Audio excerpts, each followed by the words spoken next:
consumers will find it more hard to deal with goods and services. And that is something that you ought to pay attention to. It's going to lead to a decline in overall economic well being. There's also going to be pressure on the central bank. Now, the Eastern Caribbean Central Bank will face significant pressure to increase the foreign reserves or adjust its monetary policy. And what this will do is result in tighter controls, which aligns with US interests. And as one of the economists out of Trinidad would have told me, um, a constrained monetary policy could hinder the economic growth of the region and limit the ECCB's ability to respond effectively to this financial crisis. So that's one. There's going to be pressure on the central bank. We're looking at inflation, possible devaluation of the currency. And then there's disruption of the digital currency initiatives. You know that we've been hearing so much about people wanting to go CDBs, they wanted to go digital currency. The ECCB has been advocating for its digital currency. I think most of you would have heard about Dcash. It's an alternative to the traditional banking system. Now, what you would find is that a weakened EC dollar could either accelerate the adoption of the Dcash or it can render the region more vulnerable to financial interference from external entities such as the International Monetary Fund or maybe corporate backed digital currencies. Because there are a lot of companies into this CDB now. And so the future of, I would say, the financial transaction in the Eastern Caribbean may hinge on how many of these dynamics play out. So you're talking about inflation and possible devaluation. You're talking about disruption of the digital currency initiatives. And you're also talking about pressure on the central bank, right? Now, I believe that the ultimate goal of these tariffs is destabilization. That is just my thought. And you can have your thought and you can leave it in the comment section below. I believe so. Because the overarching aim appears to be destabilization when you look at it. And if the EC dollar weakens sufficiently, it could lead to a push for a full dollarization. And this scenario actually would involve the Eastern Caribbean nations abandoning their own currency in favor of the US dollar. Now, such a shift would grant Washington complete financial control over the region. And it is going to be eliminating the possibility of independence and economic policies and resistance, which is what they want. All these are hypothetical because of what is going on. And it's something that you are to pay attention to. There's the idea of the US dollar being dominant in the region has been floated for years. Economists out of Barbados have talking about it. I heard people in the Eastern Caribbean have talked about it. But of course, the EC dollar has held strong over the years, is pegged to the US currency. We've seen what happened to the Jamaican dollar. We've seen what happened to the Trinidad dollar, the Barbados dollar itself. But the Eastern Caribbean dollar seemed to be the one that has been holding the fort. Something could be amiss. I believe that this is more pressure to devalue all of these currencies within the Eastern Caribbean. So the question is, what lies ahead with all these tariffs and what does Trump intend to do really well in the coming months? What you ought to be is to look out for the sudden aid packages or investment deals from the US and from their back financial institutions in the US. And they're going to come and be presented as economic relief when the tariff really sets in. But they're likely to come with conditions that could erode the region's sovereignty. The tariffs, I believe, I believe the tariffs are merely the beginning. I believe the real objective is financial domination, which could reshape the economic landscape of the Eastern Caribbean for years to come. And I intend to get an economist who can dive into more of these things because I think I owe it to you to get more explanation on these things. These are hypotheticals and these are things that have been looked at because of what President Trump is intended to do from tomorrow. He said that the tariff is not only for China and Canada and Mexico and others, but it's for the entire globe, all countries. That's what he said. So the Eastern Caribbean dollar may seem insignificant in the grand scheme of the global finance, but it is intertwined with the strategic maneuvers of larger powers. And as the US implements these tariffs and seek to manipulate regional currencies, I believe that the implications for the EC dollar, the economies of the Eastern Caribbean nations, and their financial independence are very profound. And so, guys, the coming months will be critical in determining the future of the EC dollar and the economic sovereignty of the Eastern Caribbean currency. And you are to stay informed, stay vigilant, and we're gonna keep on this because it's a complex financial game that is unfolding, and we're in the midst of it as well as always. Without us doing anything, we are in the midst of it, and we need to be very cognizant of that fact. Prices are going to go up at the supermarket a lot. But remember to like, share, and subscribe. Share the video, like it, subscribe to the channel, and get your friends to subscribe to the channel. There's a name change, and I know many of you maybe. All right, Dominica, podcast from Ernesto Cook, sharing the information as it relates to a look in the Caribbean, that the EC dollar could lose its value. And he's warning basically the Caribbean to be prepared.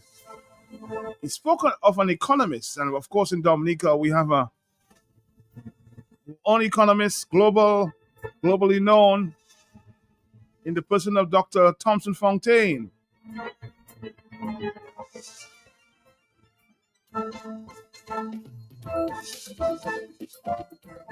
Let's see if Thompson Fontaine is on the line. Dr. Thompson Fontaine, are you there? Matt, I am. Good afternoon to you and to your listeners. Well, I'm happy you could join us, Doctor. And of course, a lot of persons seem concerned about our EC dollar probably could lose value because of the tariffs that have been imposed by U.S. President Trump. Let's talk about it a little bit and break it down for the normal man. Matt, thank you for the opportunity and thanks for paying attention to this very critical topic. As we speak, the world is now in financial and economic turmoil, and that has to do with the actions of President Trump in the United States. The U.S. stock market has plunged, has seen its worst decline in over 20 years, over just 2 days. The Trump administration has imposed tariffs on every country in the world, including Dominica, by the way, 10%. And what a tariff is really a tax. So it means that all of the goods going into the United States from Caribbean countries, for example, Jamaica exports significant amount of agricultural produce as well as manufactured goods to the United States. That's also true for the Dominican Republic. Haiti also exports quite a lot of textile, shirts, and so on into the United States. All of that will be subject to a 10% tariff. At the same time, they have imposed tariffs of some 50% on Chinese goods coming into the US, and on Mexico and Canada, 25%. So what this means is that the prices in the United States will continue to rise. So we can expect serious inflation in the United States. Now, why is that critical for a country like Dominica? Mm-hmm. We import quite a lot of goods from the United States, appliances, electronics, groceries, and so on. A lot of that come from the United States. And as such, when there are high prices in the US, we bring those prices into Dominica. So we can expect to see very high prices existing in Dominica, as well as the rest of the Eastern Caribbean. How soon do you expect this to happen? Mm-hmm. Now, Dr. Fontaine, how soon do you expect this to become a reality? In a matter of weeks, Matt, because the tariffs are imposed immediately. And so, for example, the Chinese goods that go through the United States, that will be imposed immediately. And then we also have the issue of the tariffs that have been announced on shipping containers. That could have another damaging impact on goods coming into the Caribbean. So within the next 2-3 weeks, we'll begin to see the effects of that, basically importing those high prices into the Caribbean. So that's one worry. Now the issue of the currency. Mm-hmm. Let me just try to explain it as simply Sure, as sure. possible. Yeah. We have the EC dollar. Our EC dollar is what we refer to as pegged to the United States dollar. In other words, it is fixed. Every time you go to the bank with a US dollar, you get $2.68. So that does not change, it is fixed. Now, if you compare that to the currency of Jamaica, the Jamaican dollar, or the Guyanese dollar, or the Trinidadian dollar, that changes on an almost daily basis. The value changes. Okay. Now, the question is whether what is happening now will put a pressure on the East Caribbean dollar to force us to do a devaluation. What this means is whether it will force us to abandon the fixed exchange rate, which has been Oh. in existence now for over 50 years. That was introduced in the 1970s, early 1970s. It has been in place. It has served us. Now, my own research, which I have done, and I've done some extensive research in this area, basically points to at what point you can find a country moving away from a fixed exchange rate to what we call a floating. So what happens in the case of Jamaica, Trinidad is called floating. What we have Mm-hmm. is called a fixed exchange rate. The question is what happens or what conditions will give rise to you abandoning that. One of the main reasons why you'd want to abandon is where you have a lot of market turmoil or market issues. So, for example, for Caribbean countries that rely very heavily on tourism, if the US dollar, if we remain pegged to the US dollar and the US dollar is becoming more expensive in relation to other currencies. So the euro, for example, is falling in value compared to the US dollar. When that happens, it means that tourists are now less likely to come to the islands. Hmm. They prefer to go to countries where they have more value for their currency. Okay, so that could impact countries like those in the Eastern Caribbean chain, as well as Barbados, where we have the same type of currency that is pegged. So where we have this kind of upheaval, as we see, which is very high prices and just really putting a lot of pressure on the economies, inflation, our gross domestic product is going to have problems. You're going to see a fall in gross domestic product. That could have implications for employment. You could have fallen employment. All of this could put pressure on the currency to make it more attractive for people to want to buy our currencies, so to speak. And the only way you can do that is if you are able to devalue your currency or bring the value of your currency down. Now, having said that, there has been a lot of discussion around the Eastern Caribbean dollar and whether or not it is not due for a devaluation. And that was even before we had this situation developing. So the question is going to be asked more and more. How would that impact us? It would mean that the value of our currency will now be a lot less. It will cost us, it will take much more money for us to buy a US dollar. So if you want to travel, for example, to the United States, it will cost you a lot more if there is a devaluation. If you want to travel to the United Kingdom, it will cost you a lot more if there is a devaluation. Because what it means effectively is that your EC dollar would become a lot less valuable. Now, the only, if you like, saving grace, if you want to call it that, is that you have a number of countries that hold the EC dollar. It's about 8 countries within the OECS countries. So that means we can kind of balance off against each country. And it has as well to do with the amount of foreign reserves that we have within the currency union. All of that will determine whether or not we can hold on to this fixed exchange rate. But that is a question that certainly will come in for a lot of scrutiny in the few weeks ahead as we So, face this unprecedented market turmoil and upheaval in the international, not only in Dominica, but in the Caribbean, but throughout the world.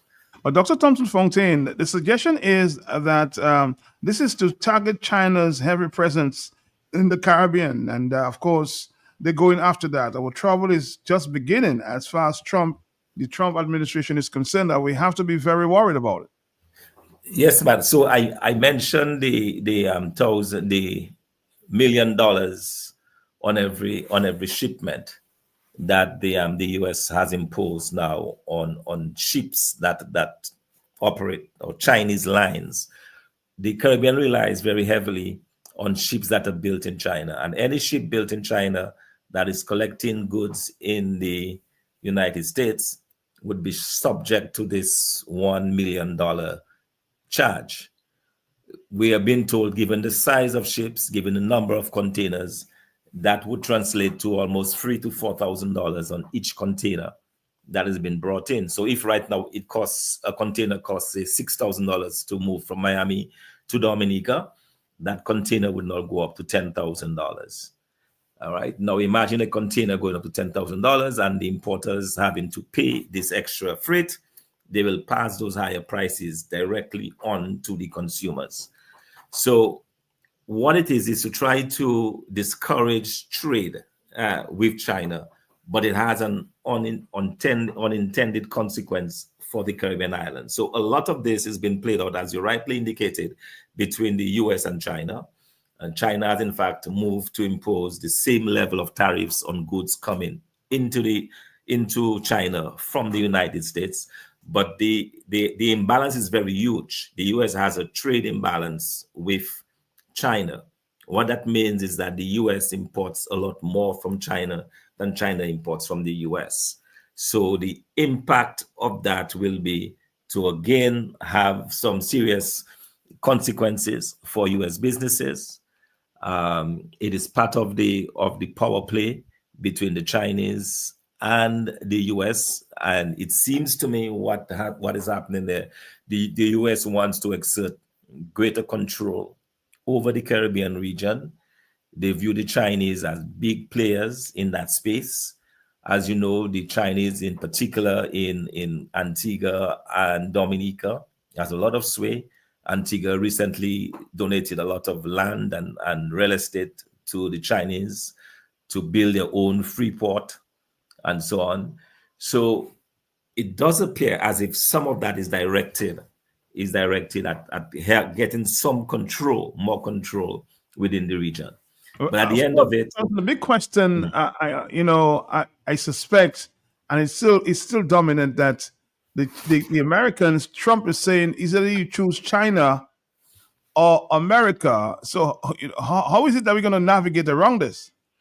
Now, what this means effectively, and I suspect what we most likely will expect, is that if Caribbean countries don't toe the line as far as choosing the US over China, what this means, they will have to reduce the level of trade and cooperation with the Chinese. If that does not happen, it is quite likely that the US government will move more aggressively against the islands. And some of what they could do is a travel ban, as we have already seen suggested. They could impose a travel ban on Caribbean islands. They could also impose other restrictions. They may restrict their citizens, for example, for going to some Caribbean islands. These are all potential things that they could do to send a message or to punish the Caribbean islands. So we are the very early stages of a very nasty war. That's a war that in the Caribbean we did not choose, but where we have to deal with, we have to contend with. Now, people are saying, well, why don't we do the same thing and impose a tariff against US goods? Now, if, for example, Dominica were to impose a tariff or a tax against goods coming into Dominica, it will only hurt Dominicans. It will have zero impact on US businesses, but it will hurt us very, very badly already, considering that in Dominica we have such a big problem with inflation. So, Matt, it does not look good. Our people need to buckle down for some very difficult weeks and months ahead. The prices in the shops are going to go up very, very rapidly and very, very, very high. And traveling is going to go up as well. And as we said from the start, you're going to see some serious pressure on the EC dollar. And that has its own problems if there is a decision by the authorities to devalue the EC dollar. Interested in all of these challenges, Dr. Thompson. I'm just getting a report there, and of course, that came out from this Caribbean Media Corporation. It says that the International Monetary Fund, the IMF, delegation just ended a 10-day visit to Dominica, indicating that the island's economy grew by 3.5% last year and is expected to grow by another 4% this year. Can you speak to this? Well, but I have not seen the report as You there? yet. Sorry, go ahead. Yes, yeah, yes. No, I was just indicating that I have not seen the report. But 4% growth seems to me to be again coming from a very low base of growth that we have seen. A lot of that growth would be on account of construction, the construction sector, because that's really the only sector that has been working in Dominica. So I suspect that a lot of this growth, so-called growth that we're talking about, is because of that. The activities that are created within the construction sector, the building of houses and the airport construction. And that we know is temporary. And also it is not far-reaching. What I mean by that is if your economy is growing as a result of your agriculture sector, this will have a much bigger impact on your economy and on your people than if that same growth is generated through construction. All right. And that is simply because the monies or the revenues that are generated in the process will accrue to local households. It'll go to local individuals. These local individuals will be spending that money in the shops, in the boutiques around Dominica, and so on. They'll be buying more goods from the farmers. All of that will have a bigger impact. So the growth that we're talking about is not anything to be shouting about, because it is not what we call broad-based. It does not impact a significant portion of the population. It will not lead to increased real incomes, and which is critical, especially now we're talking about very high prices. If our incomes continue to be as they are, unchanged, we are going to have a serious difficulty, because people are going to be getting relatively poorer as the same level of incomes against higher prices is going to impact them. So it is interesting that we have this forecasted growth, but that could also change as well, because as the international environment changes, as it impacts us, we are going to see a lot more problems in our region and in Dominica in particular. Somebody's, of course, and you're welcome to call, because I'm talking to Dr. Fontaine. You can give us a call if you want to. Of course, we're talking about the economy and what is being projected out there, that the Caribbean, as we heard, the EC dollar could lose value, and the goods on the shelves might go up by as much as 10%. But somebody's asking a very good question there. Could you, or could those restrictions extend to U.S. airlines serving Dominica? Another question. It's possible, Matt. As I said, I think what this administration is good at doing is finding ways to really hurt countries. So if they decide that they want their way and countries are not following, they have found very creative ways to hurt the country. So a travel ban would also mean some restrictions on airlines flying into Dominica. We are not there as yet, but these are, I'm sure, areas that they would consider if they want to inflict some kind of pain. Let's take a few calls there. I know a few people are trying to call in there. Hello, talk to me on the telephone. Yes? Matt, can I ask Dr. Fontaine a question? You can, yes. So, Dr. Fontaine, I suspect that we're not in real trouble. I mean, come on, all the Eastern Caribbean island prime ministers approved for the governor to build a $33 million bathroom just for his toilet purposes. And Prime Minister Ralph Gonsalves started crying on the radio about that. So it seems that we're on solid ground if we can build a $33 million bathroom just for the governor alone to use. What say you? Yeah, quick comment on that, Thompson. Yeah, Matt, no, we are in trouble. It does not mean that because they found monies to build or to spend on the mansion of the governor that the impacts are not real. The impacts we're talking about is on prices, number one, and ultimately it's going to impact employment. Dominica does not export anything necessarily to the US, but countries like Jamaica, Trinidad, the Dominican Republic. These are the countries, and Haiti. These are the 4 Caribbean countries that will be most heavily impacted by the tariffs. The impact on us in Dominica is that we'll be importing much higher prices. So irrespective of what the governor has done in St. Kitts, the impact of higher prices is going to impact us, and potentially the impact on our real incomes and on employment will also feature for us. Let's take more phone calls there. Are you there, caller? Yes? Mm-hmm. Hey, Matt, how you doing today? Good day. How you doing?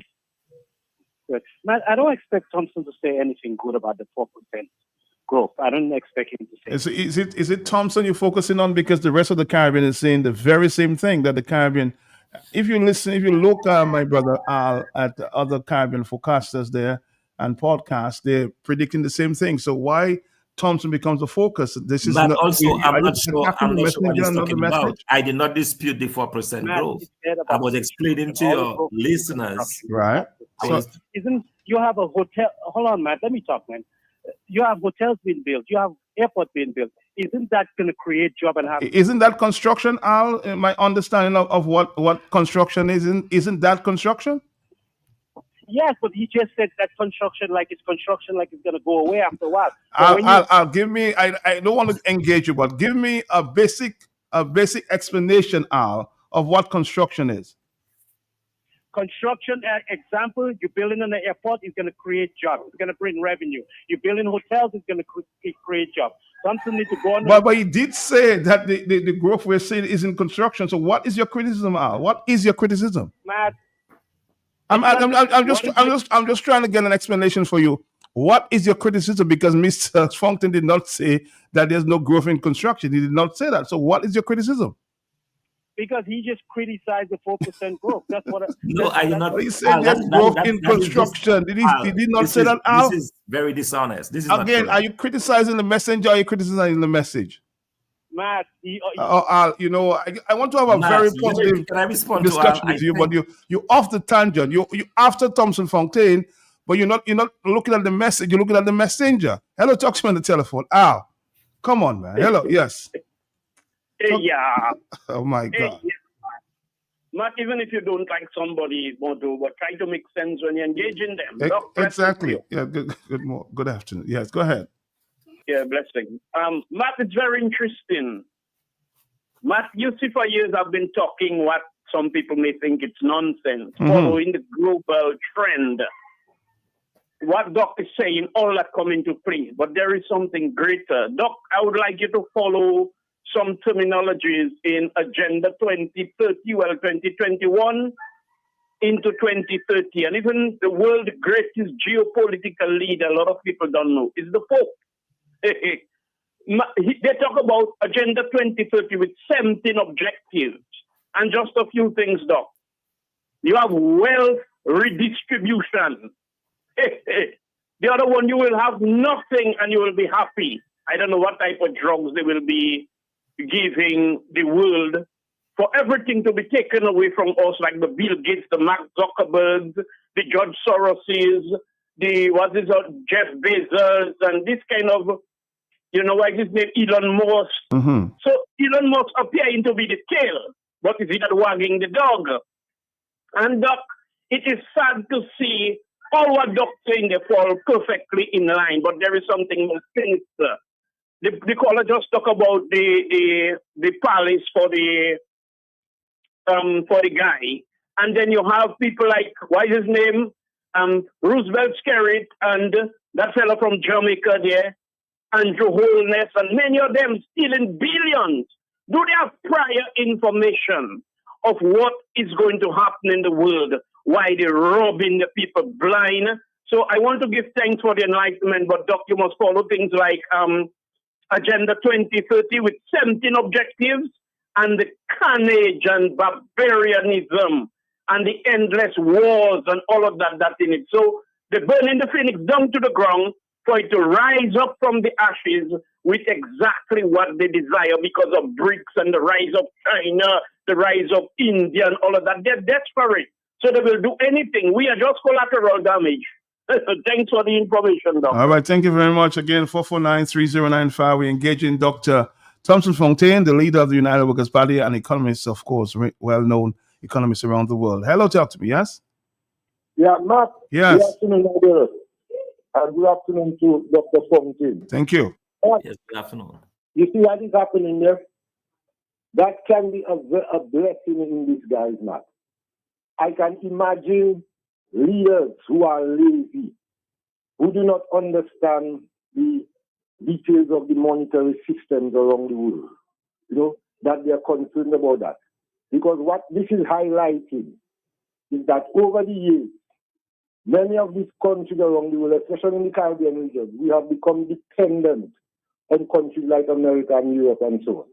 Because none of us never really stop to ask ourselves, what determines that our dollar, our EC dollar, is worth 2.6 or whatever? 671, yeah, 671. Yeah. How did that come about? Okay? How that something that costs me $1 in a US dollar, okay, in my country, I'll have to get 2 of my dollars plus cents to pay for that thing. Okay. People need to ask themselves those questions, because it's all about control, Matt. And when you have leaders who do not understand the monetary system and do not understand that money is actually a store and transfer of value, Matt, we will end up in all of these things there. When you have countries, Matt, are not interested in developing industries, and manufacturing and so on, we'll end up in all of those things there. Matt, you've heard of an organization they call BRICS, Matt? I've heard, yes. Exactly, Matt. Dr. Fontaine needs to probably spend some time to explain to the listening audience now, because he won't give me that time, to explain to them how BRICS, the formation of BRICS, is directly related to what is happening there right now. You understand? Because of the overbearing dominance of the U.S. currency in matters of trade and all other things. These other countries like China, South Africa, and so on, decided to form their own trading bloc and develop their own currency, Matt. Matt, there's an example for us right now in Burkina Faso, with respect to the way forward, that we need to start to be thinking of forming alliances, trade and other alliances with our African brothers and sisters back in the diaspora. There's where you have wealth, there's where you have minerals, there's where you have human and natural resources, Matt. That is where we need to go in and move away from our dependence on the West for everything, for toilet paper, for milk, for sugar, everything, Matt. We're depending on the West, we're depending on the Chinese to bring to us, Matt. What do you expect, Matt? We have become so dependent on them right now, Matt, that they're even telling us the value of our currency. They are the ones who give us the value of our currency. What type of independence do we have when we have to depend on other nations to determine to us the value of our currency, Matt? So you'll have more organizations like BRICS developing as a result of that, Matt, so that people can try to get more financial independence, as it will, and move away from that type of Western domination that we are having. Matt, finally, you notice the IMF can mention about growth, but thanks to Dr. Fontaine that he placed it in perspective, Matt.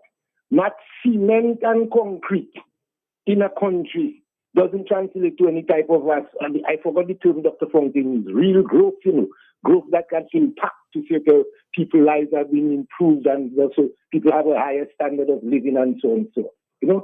So the IMF is not concerned with that type of growth that really impacts us.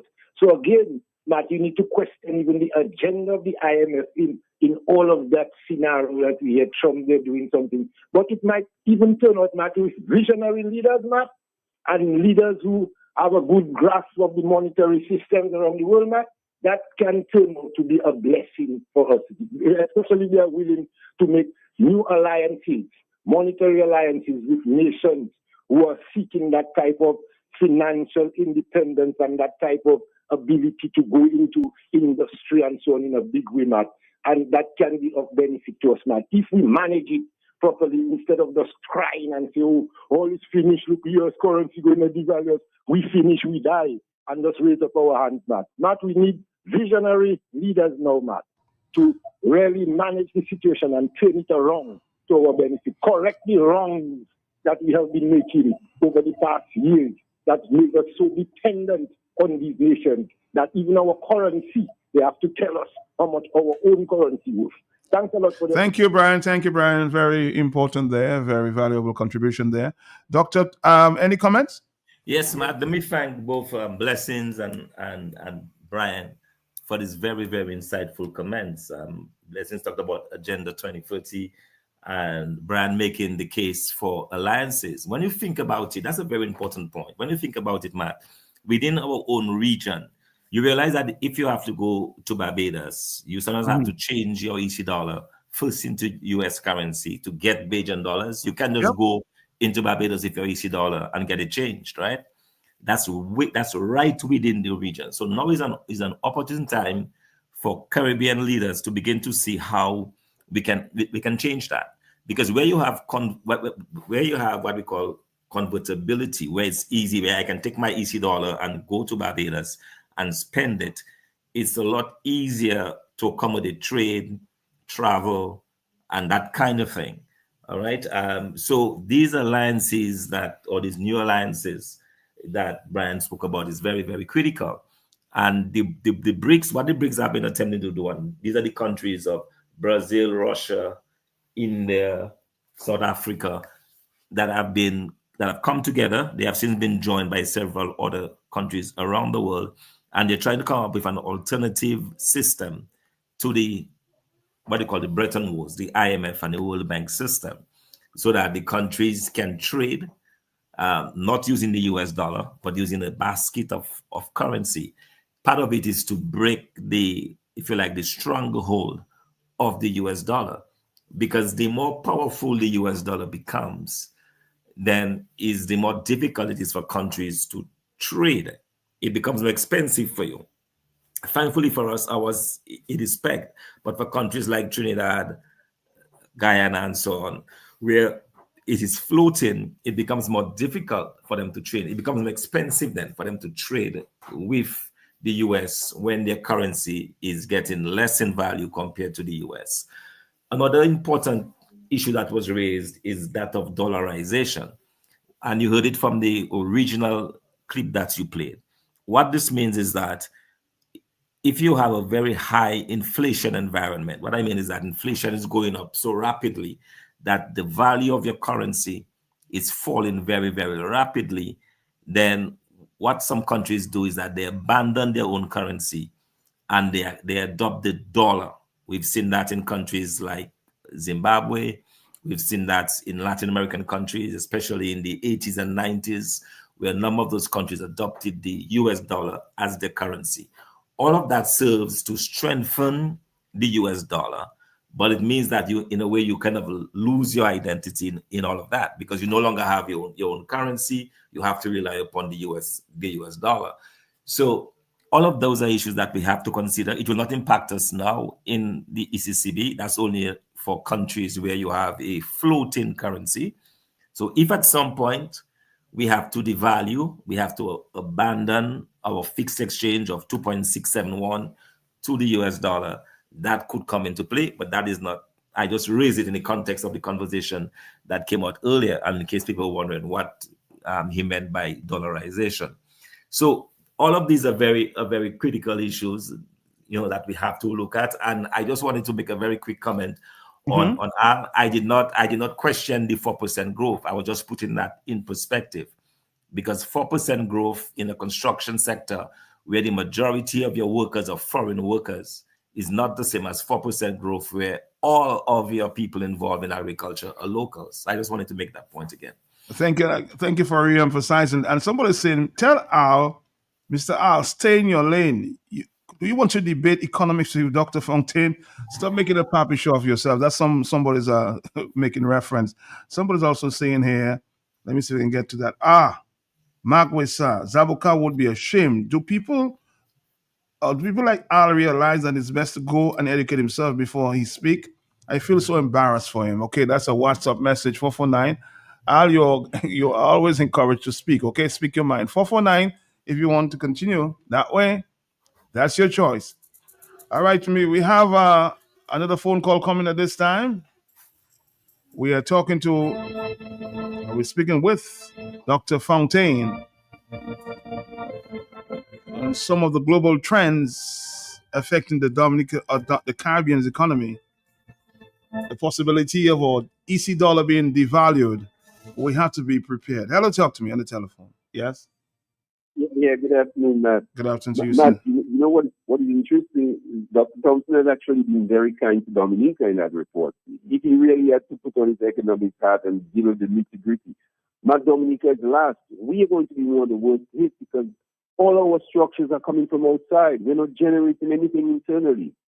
Antigua, which is a dry country, has more agro-processing products going to the US than we as Dominica. You understand? We are the last. Everything is external.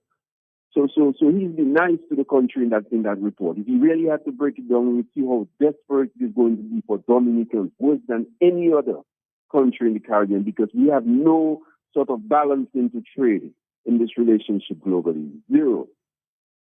All right, thank you again. Thank you, Mr. Zed Lloyd. Tell Mr. Al to come to Dominica since there are so many jobs in Dominica. 449-3095. The telephones are going, and we have another, of course, stop to make a little later than the hour. Mr. Heston Charles is standing by. Hello, talk to me, yes? Fast. Okay, I am reading a long time before that in the Bible. It's in 2 Timothy chapter 3, give a whole detail of what's going to happen. In Matthew 24, when it first says, he said that famine time is given. So in spite of all what is happening, we have to listen to what's happening. We have to read the Bible. We have to read the papers to see what's happening. Compare it. These are signs of Christ is making his appearance. So what we in Dominica have to do at the same time, plant our little food, plant our little, do our little thing, because sometimes the recession thing going to come hard. So plant our little food, do what you have to do around our yard, do what you have to do, so that we be able to survive. Because it is perilous time that is coming in, and it's not really Trump. I feel God is using Trump to do what he has to do, and it will, the word of God stand up so. Thank you very much. Thank you very much. 449-3095, 96 and 97. We still have Dr. Thompson Fontaine on the line. Are you there, caller? Yes, hello. Yeah, just quickly, Matt. Doc, please pay attention to a question I'm asking. If you were to advise regional leaders based on your vast experience with the IMF and economies all over the world to avoid incurring the wrath of these European and American countries, they look divided, Doc, but they always have a common and hidden agenda and objective.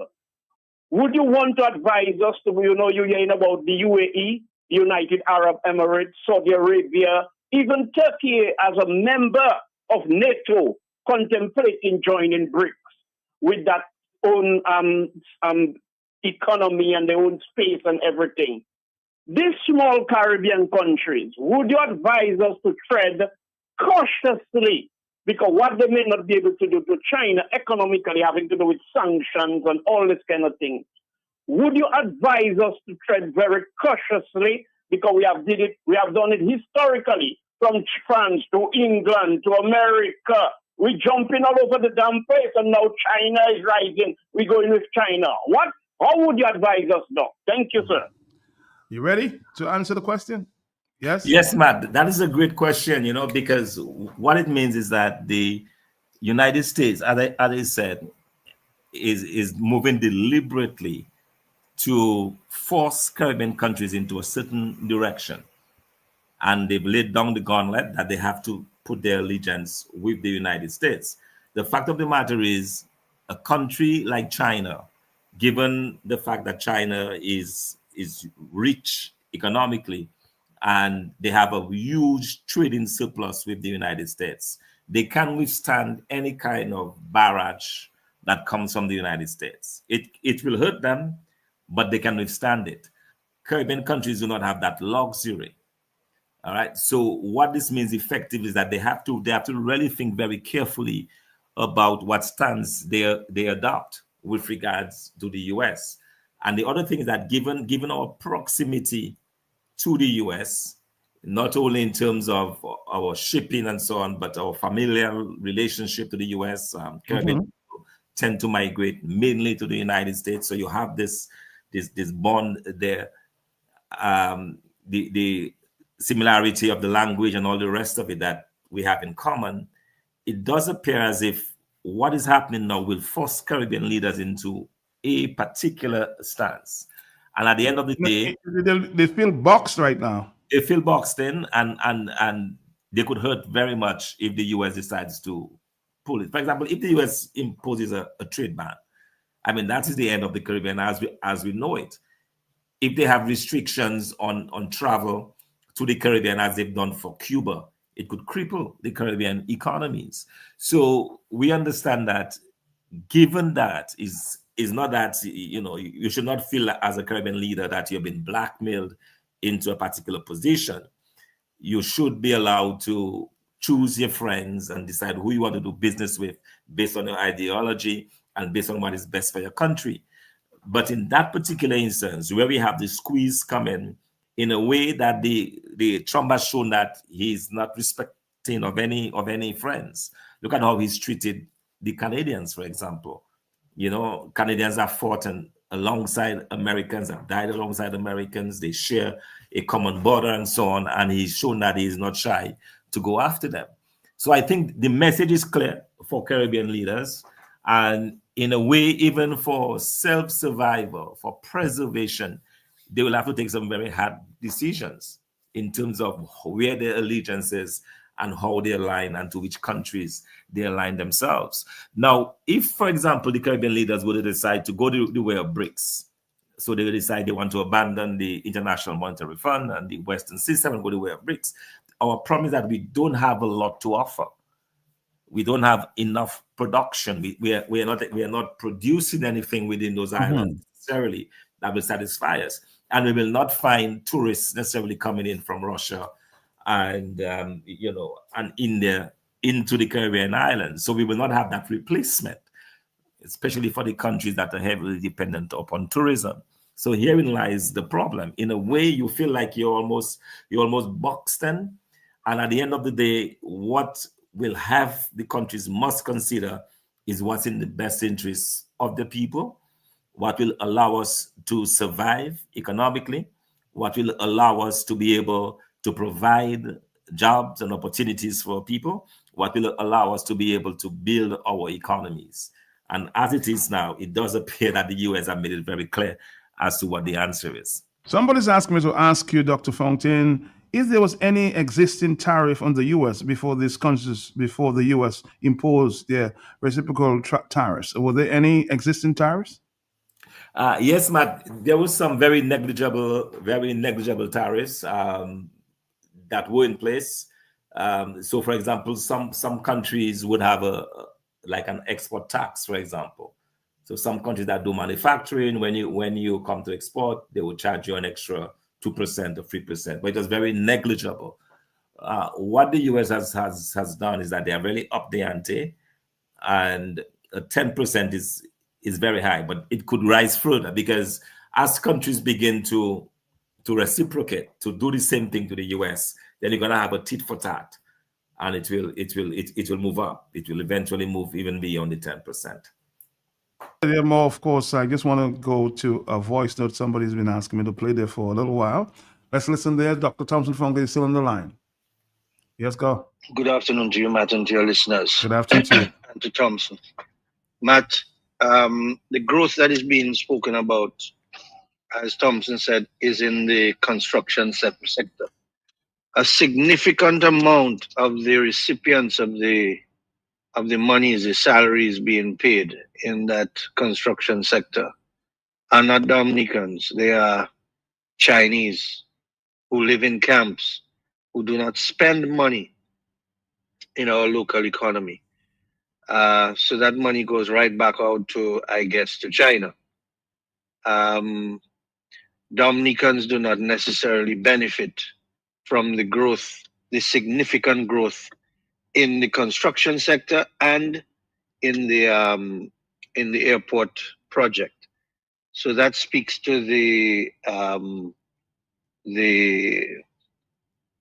poor management of the government in that regard. The other thing I'd like Thompson to address is the possibility of this action on the part of the U.S. Affecting so many countries in the region that and China as well. Is there a possibility that the proposed move that has been thought about in recent times towards either um, uh, a different monetary currency, possibly even the Chinese currency? Is it possible that that could happen as a result of the Americans, the actions on the part of the Americans? And is it something that China might just take advantage of in order to flip the script? Thank you, my brother. Yes, Dr. Fontaine? Yes, Matt, that's a very important question. As it is, the way the international trade system operates is that even where you are buying goods from China, you first of all have to get US dollars. And then the US dollars is sent to China. If you're buying a car from Japan, you don't just get Japanese yen, you get US dollars. That is the commodity, that's the currency of trade in the world. What the caller is asking is, as the US dollar becomes more powerful, will countries, especially those within the region, will they be looking for an alternative? And will a country like China now offer its currency? The problem with that approach is that the US dollar is as it is because it is accepted worldwide. It's called acceptability. Everyone accepts the dominance of the US dollar. That happened when we moved from what we call a gold standard, where currencies used to be backed by gold. So now people keep their reserves in US dollars because of the stability of the US economy over many, many years.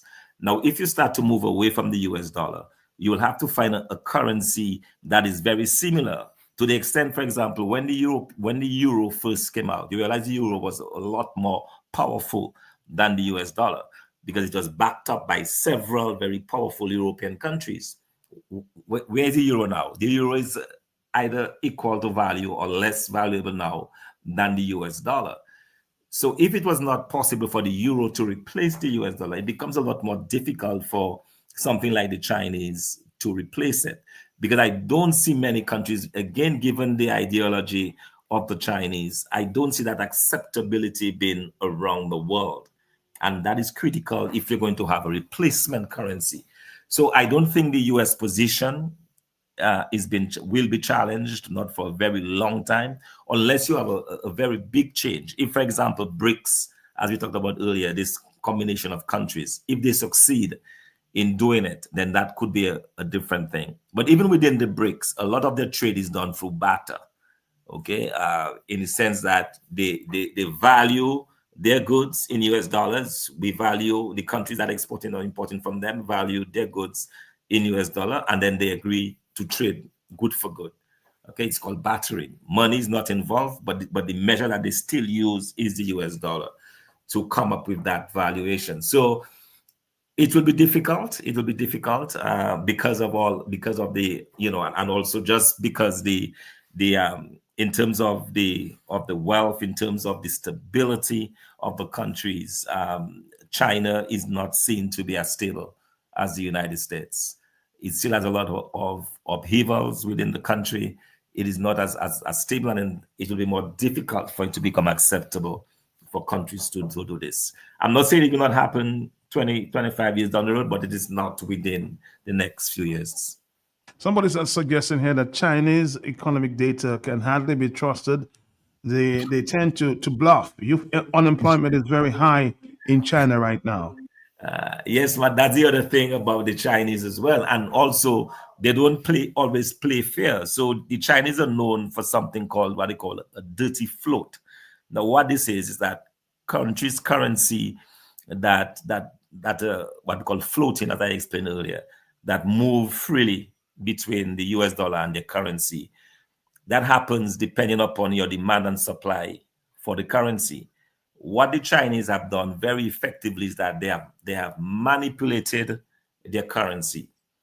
And the way they do that is that the central bank will intervene, not the market forces deciding where the rate is, but the central bank, through either targeted purchases or targeted sale of US dollars, manipulates its currency. And the Chinese are well known for that. We refer to that as a dirty float, in the sense that it's not a pure float, because a pure float, the market forces determine it. Your exports and your imports demand is what will determine that rate. The Chinese central bank intervenes routinely to ensure that they maintain a certain exchange rate with a certain level. So the person is right about that. The trustworthiness of the data coming out, the fact that a lot of Chinese industry is not in the private hands of the private sector. It is government controlled, so they can manipulate prices as well. That's a huge concern that countries have. So it is not an easy replacement for the US dollars. A lot of worry about those practices that China undertakes that would make it difficult for it to readily replace the US dollar. A very interesting discussion here this afternoon. Somebody's saying this is what the government should be focusing on and not political manipulation and dividing the people. Another phone call on the telephone. Hello, talk to me. So this should be the focus of government right now with all of these things, hitting us in the face right now. Hello, talk to me, yeah? Yeah, good afternoon, Matt. Good afternoon, Good afternoon to you. Dr. Fontaine. Yes, Yes, Dr. Fontaine, but I'm also hearing that the Trump administration wants to quote unquote devalue the US dollar. What are your thoughts on that, sir? Thank you. Right. So what they mean is that they want the US dollar to go down in value, and as it goes down in value, then more people will demand it. So if, for example, goods are falling in the United States, or the price of goods are falling, then people begin to switch. A lot of people go to China because the prices of China goods are a lot cheaper.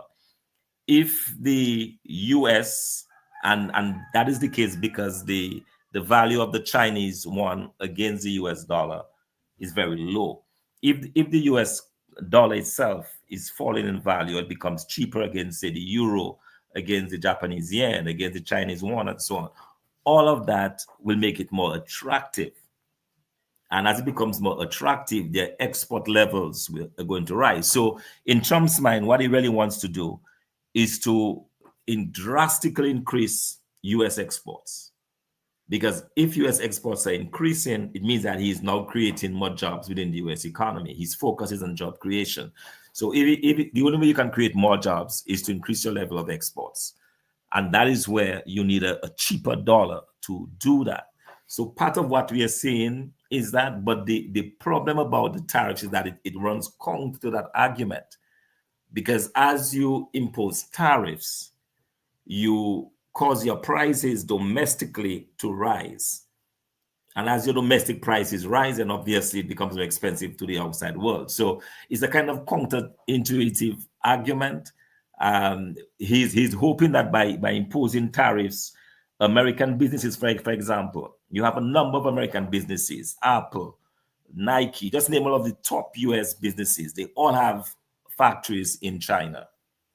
He's hoping that if he imposes those tariffs, then those goods, an iPhone now coming from China, becomes a lot more expensive. That forces Apple to open a factory in the United States. Okay, but the problem with that approach is that by it is aided to some extent, because as for example, let's go back to the example of Apple, an Apple iPhone. An Apple iPhone is now built in China. It is a lot cheaper.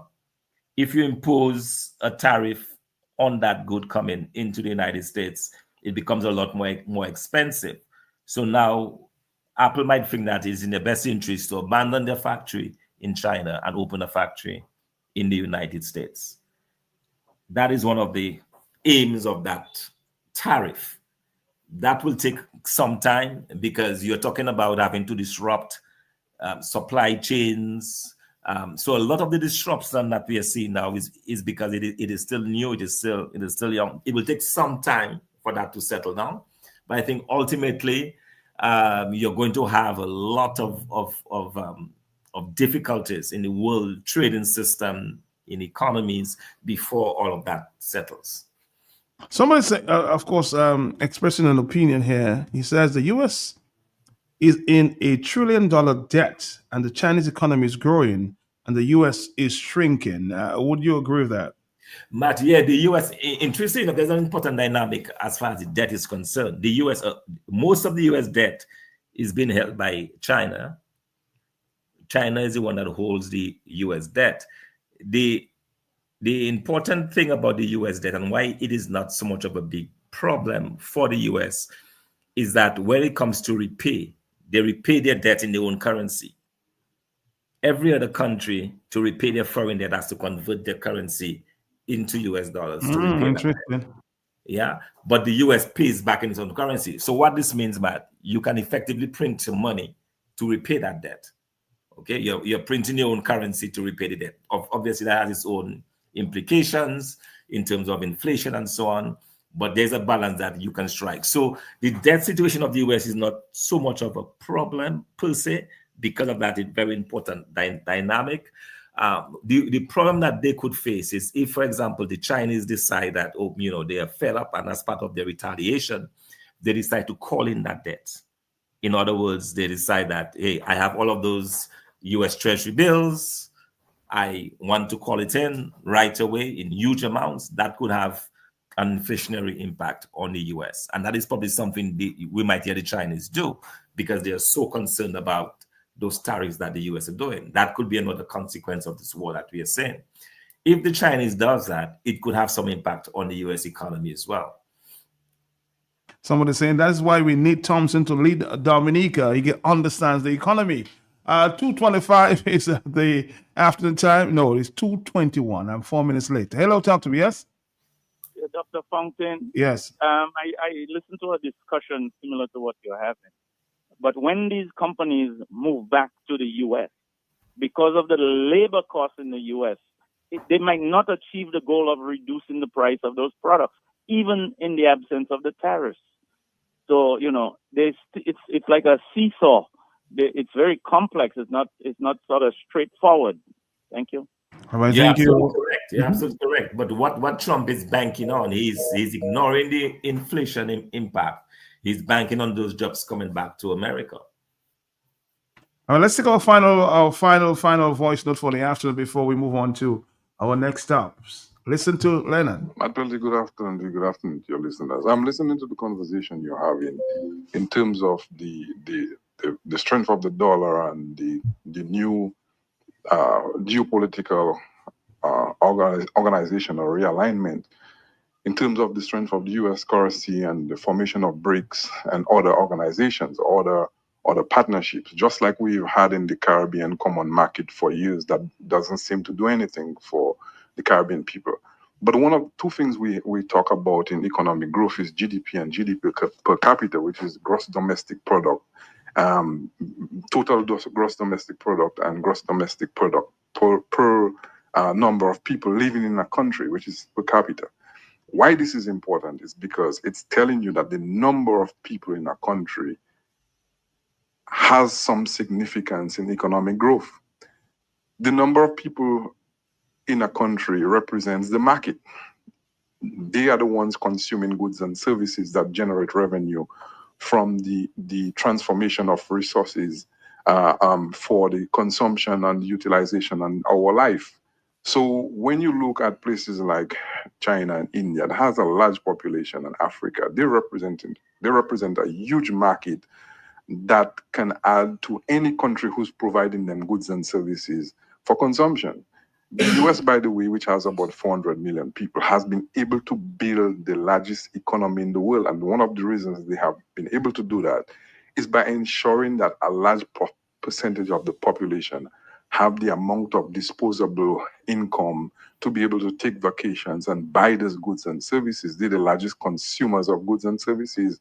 And if they buy through their own production, then their company is going to benefit. And that is why you see all these wars with this tariff and stuff. But Matt Peltier, all this amalgamation boils down to one thing: power, control, and money. And what we have not considered is how our Caribbean population, which by the way, in 2025 shows that there are 44.5 million people in the Caribbean. You're talking about 11 million people in Haiti, 11 million people in Dominican Republic, 10 million in Cuba, 3 million in Puerto Rico, Jamaica about 2 million, Trinidad about 1 million. So together, the Caribbean as a bloc has a potential market that has over 44 million people. Mm-hmm. And we should ask ourselves, what have we done, what have our leadership done to ensure that a significant number of that population has the available capital and resources to be able to purchase goods and services, their own produced goods and services, to be able to build the economy and build the strength that they have as a bloc? That's the question we should ask. And I think in all the conversation, what we don't realize is all this amalgamation and groups and agreements, it's all about numbers. It's all about numbers. How many people are in these groups? What potential market they have? What potential resources they have? And how these resources can be used to either keep some people in power or keep a state in power or keep the global order. So the Chinese experience and expansion doesn't happen without economic growth. That is allowing more goods and services produced in their country and having more people within their country having the ability to purchase goods and services.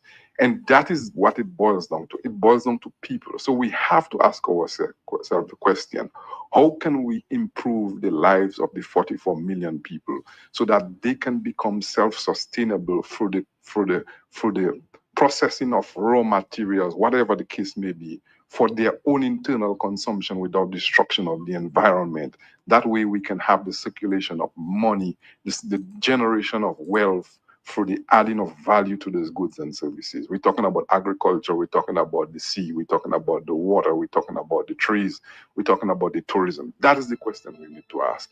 So all this conversation boils down to a couple of things: economics, resources, and population. Thank you. The Talk on the Block, University on Wheels, huh? A lot of education there for the mind. We are engaging Dr. Thompson Fontaine. We have to wrap it up here. A lot of phone calls are still coming in. So I'll take one or two and wrap it up there with Dr. Fontaine on the economy. Not only in Dominica, but in the Caribbean, the way forward. Hello, talk to me, yes? Yes, Matt. Good afternoon. Quick question to Dr. Fontaine. With the lack of people to do the work in America in terms of the migrant population and the ability to do the labor that is necessary for the manufacturing, how does that help the United States now that we see a mass fleeing of the migrant population, which is necessary to do the work that is necessary now to keep America running? So let's handle the factories, because as we know, it's very expensive to produce in America. So how does the migration issues affect America in terms of its ability to produce and manufacture? When you're sending everybody home, right, Dr. Fontaine? Yeah, man, that's an excellent question. That is something that they're looking at, because already it's beginning to bite. What this means is that the producers, the farmers and so on, are going to have to offer higher prices or higher wages. Okay, they've been able to pay those low wages to labor coming in, migrant labor. If now they're switching from migrant labor to Americans, they're going to have to offer much higher salaries and wages to those individuals, and that itself has its own impact. The administration, aware of that, they will do it within limits. They will do the repatriation of migrants within limits, but at some point they're going to have to take a very serious look at that particular aspect, because it is already having an impact on the orange orchards in Florida, and also wheat and everything else that's been produced in the United States. Our final question. The telephone keeps ringing there, can't stop. Hello, talk to me on the telephone quickly. We've got to go. We missed that one. Let's take another. Yes. Good. Hello. Yes. Hello. Something. Yes, Dr. Thompson. Mm-hmm. Tell me something. Isn't it the Cuba, the tourists find it's easier to have your vacation, the tourists in Cuba than any of the other islands? Yes, I suspect you have your radios on, so we're getting the feedback there. So turn the radio down so we can hear your question clearly. Okay, caller? The question is yes. The answer is yes. The tourist industry as far as the Caribbean is concerned.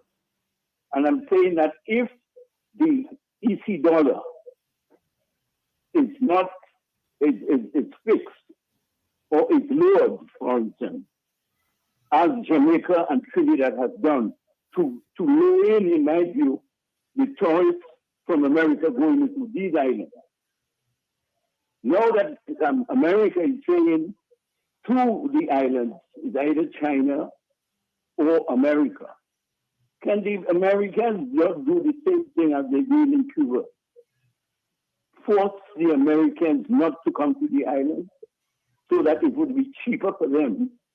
Although the currency, the EC dollar is lowered, and it would be cheaper for them to come to the islands. But can the Americans not do the same thing as they're doing in Cuba with the islands? I think you sort of answered the question earlier, but in terms of the impact on tourism to the Caribbean islands, Dr. Thompson Funke, you make reference to that earlier. Yes, Matt, because what has happened in the US and Cuba, they have actually forbidden their residents or their citizens to travel to Cuba as tourists. I said earlier that could be one of the things that they consider against the Caribbean islands, to force them into line. But that would be an extreme measure, though. And then the third part to this is that if we were to devalue our currency, while it might encourage more visitors to the islands, but because we import practically everything, including the food, to feed those visitors, it may not necessarily work to our favor. All right, I'm going to make a final comment there coming from a caller there. Of course, somebody sent a WhatsApp to my phone. That's the kind of leader we need in government to lead our country into this uncharted waters, and we are about to enter. Informed, intelligent, and professional responses from Dr. Fontaine. Remember, Dr. Fontaine actually contributed to the economic growth of South Sudan. Doctor, as we wrap up here, of course, we were facing a lot of challenges. You did admit that. What is the way forward at this time as we wrap up here in the afternoon? Matt, I believe it's time that our Caribbean leaders, and especially in Dominica and so on, begin to discuss those issues. They're not going to go away anytime soon. I think CARICOM can play a role. We have to look at how we better coordinate our response as a region. We must generate these kinds of discussions across the Caribbean region. Talk about the issue of convertibility, where we have easier access to other Caribbean countries. We encourage trade. We encourage travel between the Caribbean countries. We have to do more within the CARICOM. We have to do it as a block. I think it was Lennon who pointed to the 43 million Caribbean people. How do we utilize this block to our advantage? That is where the conversation must go, and that is where we have to seek to work out our own salvation, so to speak, because it's not going to come from the US, it's not going to come from China. Ultimately, it has to come from within the Caribbean region. I also always ask myself the question, why is inter-Caribbean travel so expensive? Can we at least reduce on the taxes at the airports to make it, much cheaper for the Caribbean man?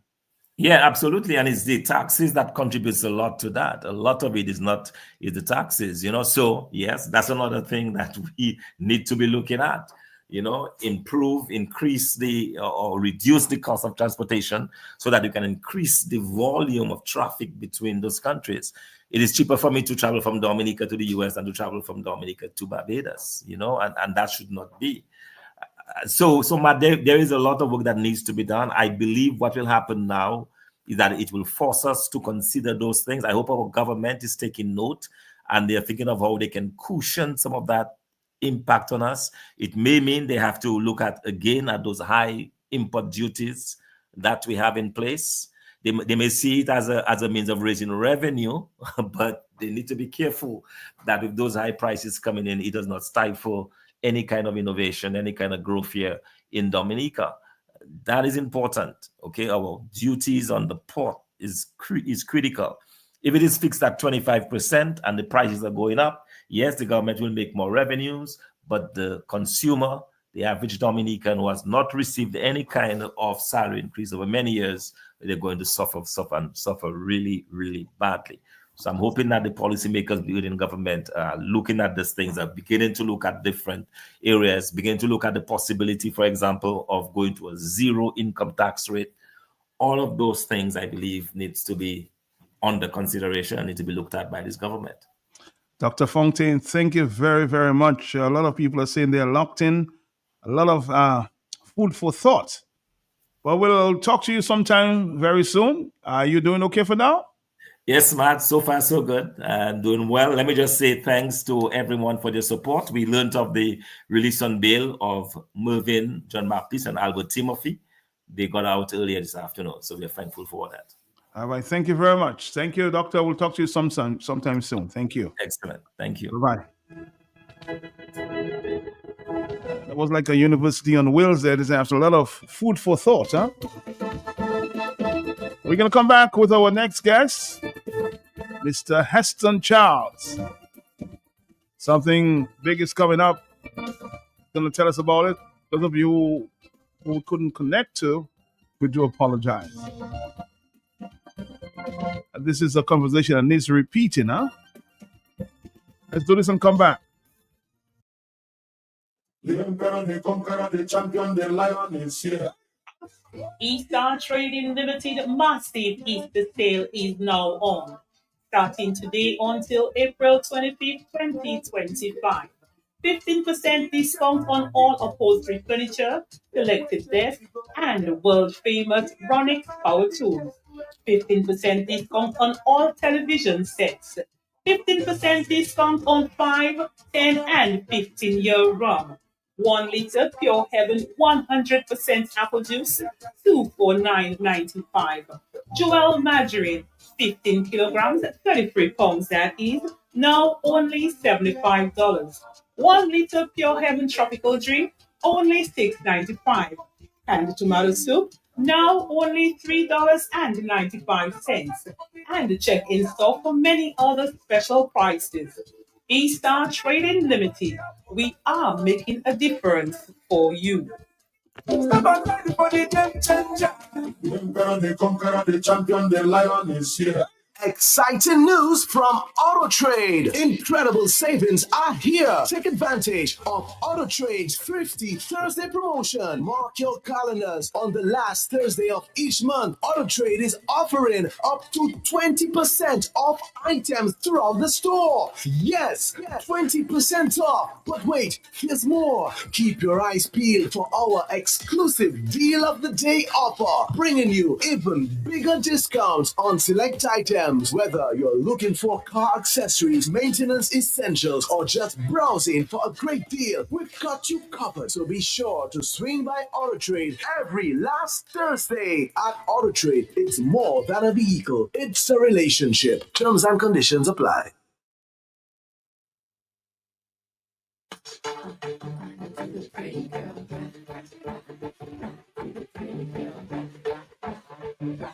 Eastern Trading Limited welcomes you to our cosmetics department for a wide range of body care and maintenance supplies, shampoo and conditioners for both natural and processed hair colors, hair oils, hair gels, and a wide variety of hair foods such as herbal, bergamot, carrot oil, olive oil, and more.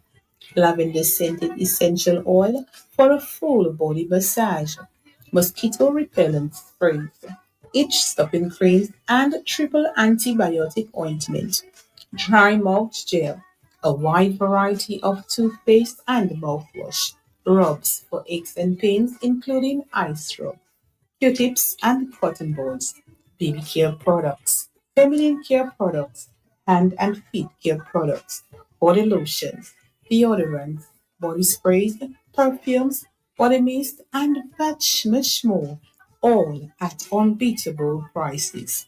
Check us out today at our location at the corner of Kennedy Avenue and Dame Eugenia Charles Boulevard. ISA Trading Limited. We are making a difference for you.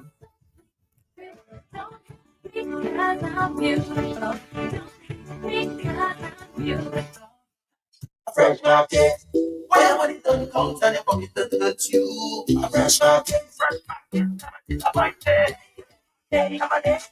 We are open 7 days a week with the top of the line products. We're out of stock, supermarket and pharmacy, health and beauty care, fresh produce and meats prepared daily, hot and cold kitchen, ready to go meals, sandwiches, salads, and desserts at your fingertips. Easy access, located on the bayfront, environment friendly, and our staff are approachable and ready to assist. Have you figured out who we are? You got it, fresh your one stop. Fresh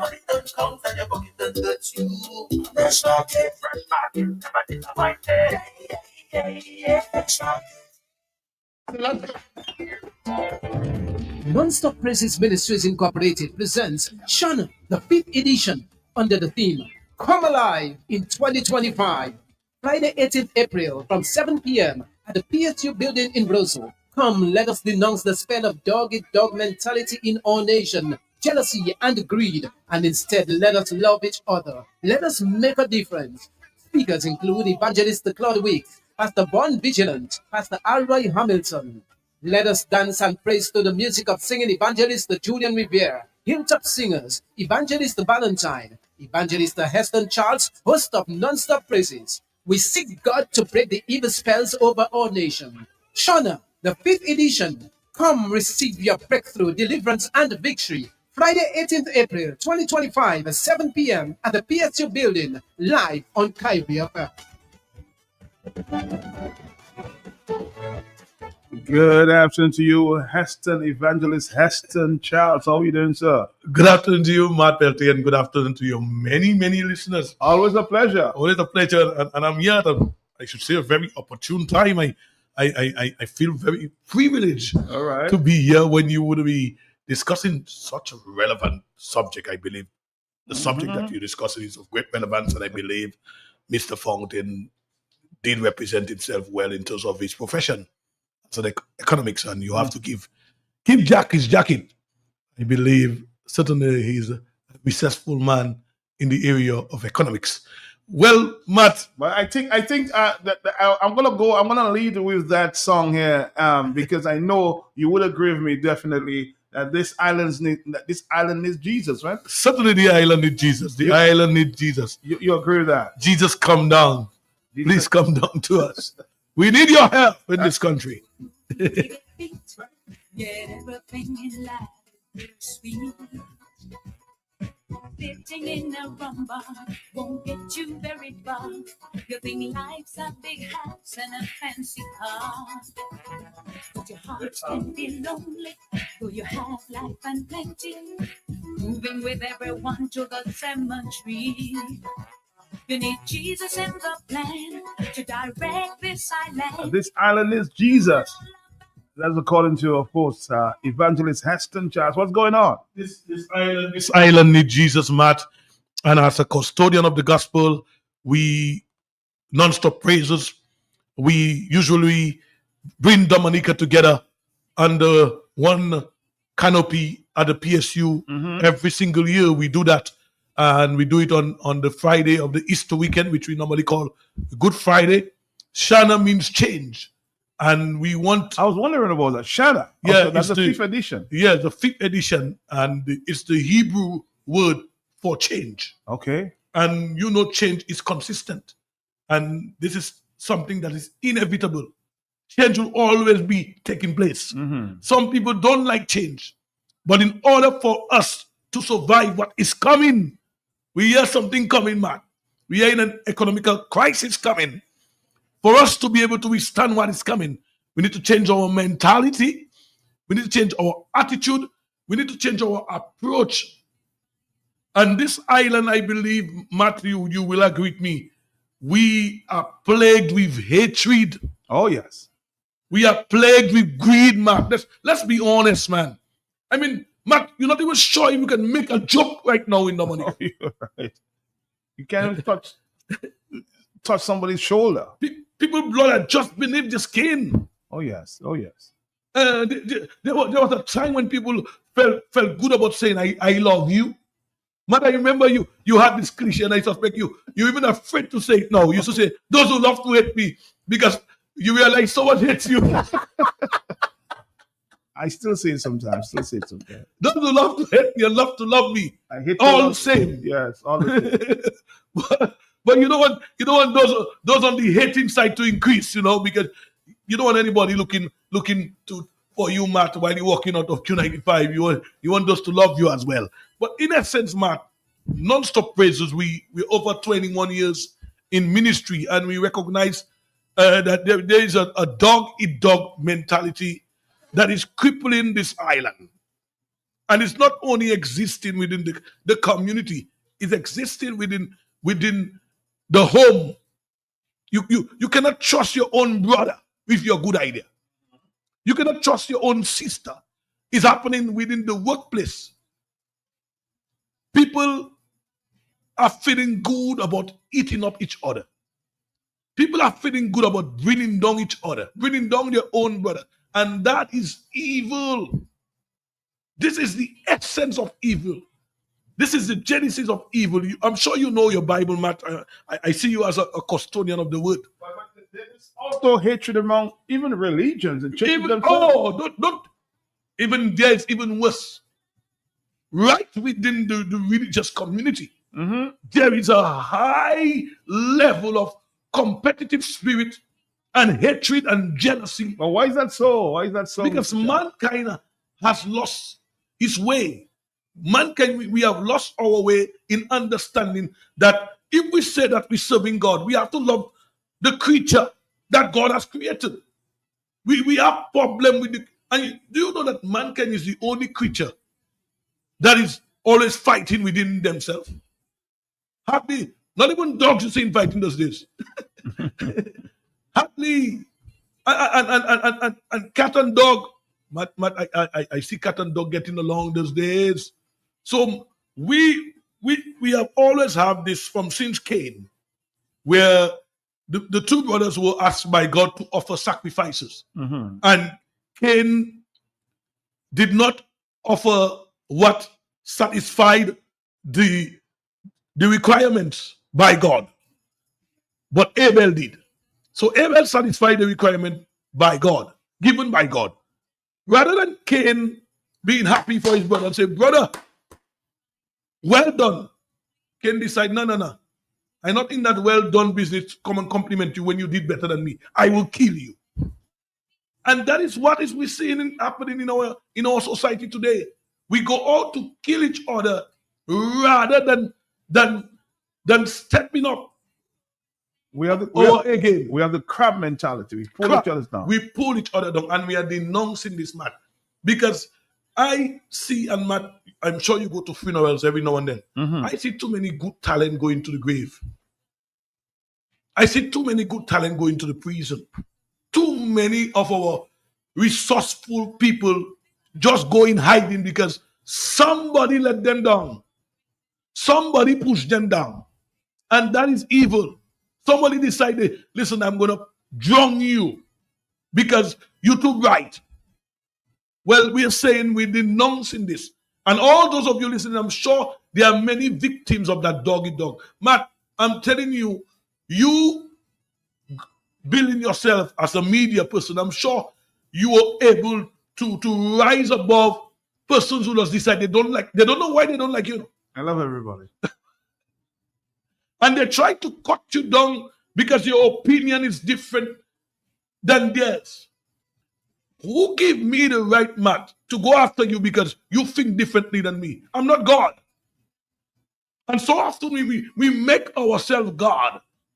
And this society that we live in is a me, myself, and I. Few of us that exist is a me, myself, and I generation. And we are the one killing our own selves.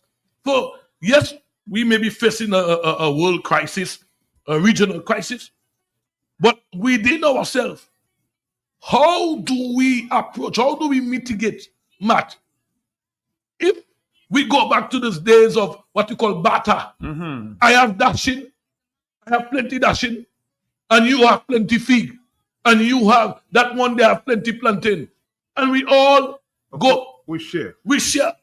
Bro, we'll be happy. But this man that have plenty dashing, he said, I know giving Matt now, I know sharing Matt dying instead.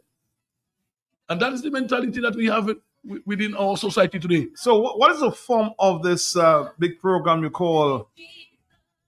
I'm trying to remember the name here. Yes, Shana. So what is the form of that program? The approach that we're taking, we have chosen brave soldiers that we understand that are anointed by God to be the voice, to speak to the nation. And we're inviting all Dominicans all around the island, get a bus, get a ride, hitchhike a ride, and get to PSU. You won't regret it. Especially those who have found themselves being demonized and being victims of obia. Just because that child is bright, the neighbor find that he or she not happy about, the other neighbor's child being bright in school. So the child started well mad. And all of a sudden the child started to forget. And so all of a sudden the child has no interest. Those things are real, no man. All of a sudden that child has no interest in education. When there's good, there's evil. Yes. So this yes, we understand that on this side of life, evil and good will coexist. But those of us who are custodians of good, we need to ensure that we light a candle rather than making a set of noise about the darkness. Making noise about darkness will never let darkness disappear. Find a candle like my good friend, they say I look like him, Banker Bricks. He would say, keep the candles going. So we have very well-known, renowned speaker, and everybody in Dominica knows him. He used to be the PRO of the Commonwealth of Dominica Police Force, and I call him Evangelist Wicks. I don't call him Officer Wicks. And Matt, I'm sure you have heard Wicks speak before. He has a very good command of the English language, and certainly he can deliver the word, and he'll be one of those touching on that particular, under that theme, Come Alive. We have Pastor Vaughn Vigilant, who has been with us over the last 4 editions of this, and we have Pastor Iroy Helmiton. Now, if you notice, these men that I've used and that I've been using over the years don't always come from the denomination that I'm part of. Because I understand the kingdom of God. The kingdom of God doesn't have to be about what I think. It has to be about God. It doesn't have to be about my opinion. It has to be about understanding the gifts that everybody around me have. So even if Matt may be blue or Matt may be red, but Matt's idea is a good idea. For example, the gentleman who just spoke on your program, the man spoke brilliantly. You got to be noble enough to give the man his kudos and congratulate him and say, listen, you did a very good job, irrespective of red or blue or yellow. No, but we have a problem in this country, man. So media commending Thompson Fontaine, I might come under blows. Yeah, I might come under blows because you're so right. You're so right. Because of the environment that we face, and that is crippling us, Matt. We need to rise up. We have become so petty, Matt. And it almost seems like that we cannot even remedy ourselves. That's why we need Jesus. Because we have no remedy to cure ourselves. We are not able to fix ourselves. So through Non-Stop Praises Ministry, we are seeking to bring everybody under one shelter and to call on God to come down. Jesus come down, because this island needs Jesus. The Bible is clear. If my people will turn away, and there is wickedness in high places, if my people will turn away from their wicked ways, then I will come down from heaven and I will heal their land. And so we are calling on every single Dominican, especially those who are victims of dog eat dog. Some of us have that instinctive, where we have that inner ability to motivate ourselves. But you can, but many persons don't have that. Many persons, Matt, they might be trying to do something good, and somebody just pass and say, "But that is nonsense you're doing," and they'll forget about it. Of course. I'm sure you know what I'm talking about. I know that well. But I'm sure when you started at in broadcasting, some person may have said, "Matt, that's not for you." I'm sure you went through that. Of course. But you have, thank God, you are inner motivated, and because you are inner motivated, you are able to defy the odds and defy all the negative sayings over your life. But not everybody is like that. And so as a result of this, we are calling those who have found themselves being suppressed. I know of young people who are just by the roadside, Matt. And it's like that is their daily job. A lot of this is not natural. A lot of this, Matt, is a result of the environment.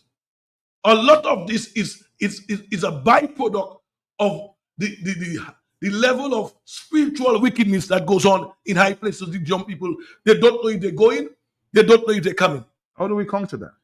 Spiritual intervention. God is the all-powerful supreme one. And if there's no one too bad, I always give you your kudos, Matt, and some of your friends, I find I don't want to give them flack, but I find they should be giving you high praises.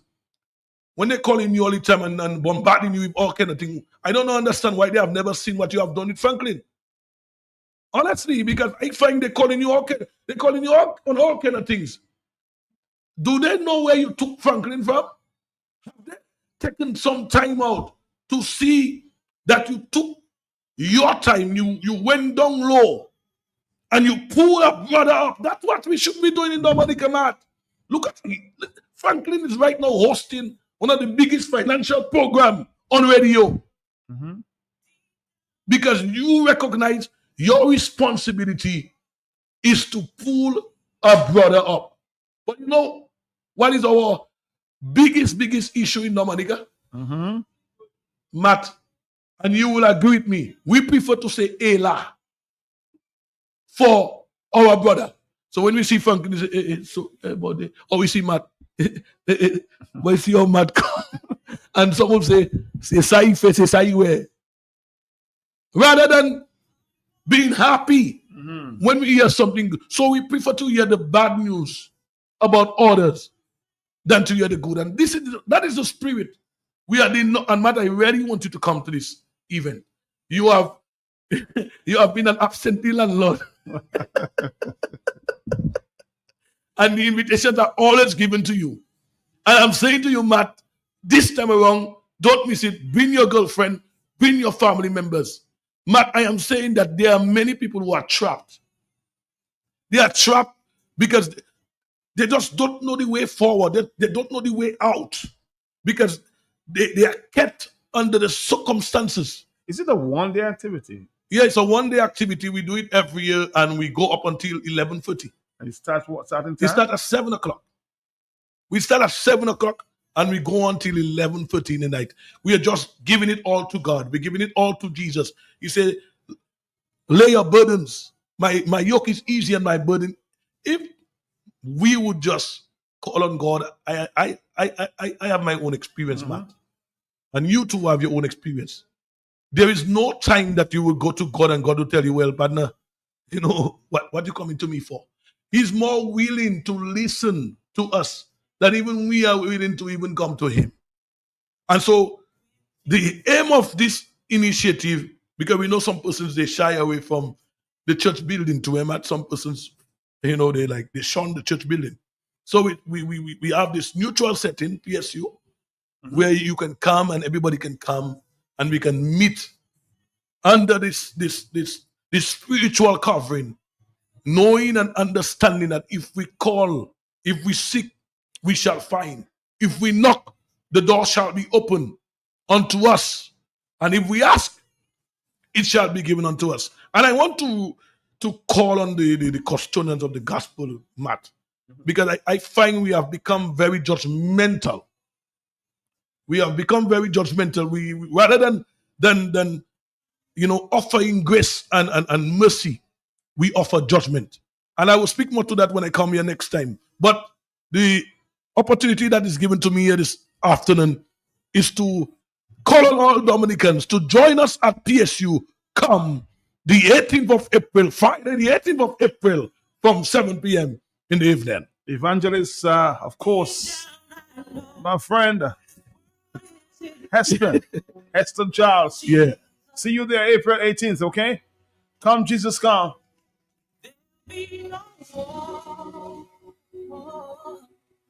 There'll be no change when Jesus comes. I'll take phone calls next time, okay? You know he'll be back, right? I will be back. I will be back next week. So folks can look out to hear my voice. Matt, keep up the good work. I pray for you constantly. And I say to you that whenever you wake up in the morning, cover yourself, Matt. Cover yourself. Yeah, because the world not easy. Blessed to you, my brother. Take care. Thanks again.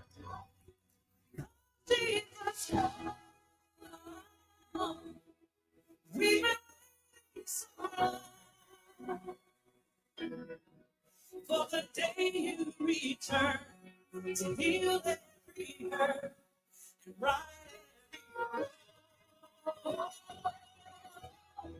We need you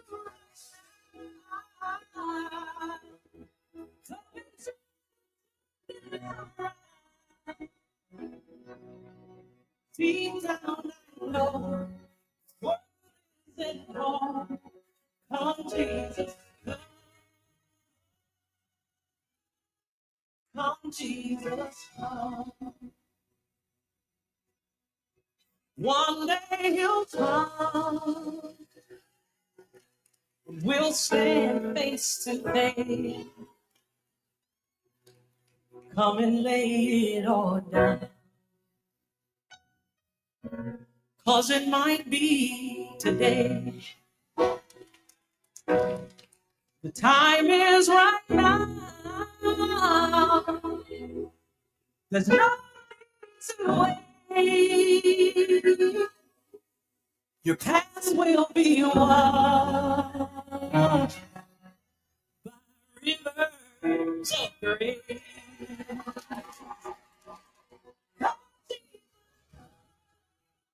The afternoon of April 4th. Join me again tomorrow morning. Right here on Q95.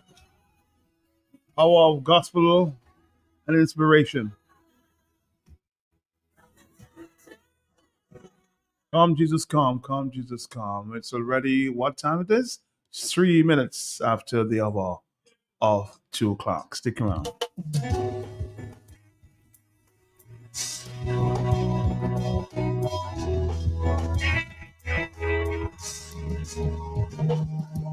Jesus, I need you now, more than anything or anyone. So don't you forsake me. Jesus, I need you now, more than anything or anyone. That's starting to take me. I wanna see that I'm burning. Please help me, I'm fighting, fading away from your love. Send your grace, I need another chance to try. Without your mercy and your love, I know I'm tired. Keep me close to you.